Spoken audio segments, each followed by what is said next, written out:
2-4 साल और जिंदा रह जाऊंगा तो क्या कर लूंगा। मैंने भी अपने जीवन में कम उतार चढ़ाव नहीं देखे हैं। आज करीबन 10 साल हो गए हैं।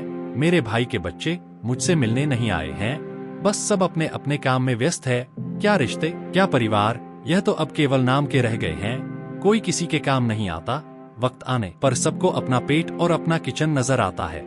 आजकल किसी के यहाँ कोई एक्सीडेंट हो जाए या कोई मर ही जाए तो परिवार का एक ही सदस्य आता है, पूरा परिवार नहीं आता। क्या बाकी किसी सदस्य को दुख नहीं होता? हे भगवान, मैं एक बार फिर तुझसे अपने पापों की माफी मांगता हूँ। भगवान, मुझे माफ करना, मुझे माफ करना। शेर राजा, आप धन्य हैं, आपने मेरी आंखें खोल दी।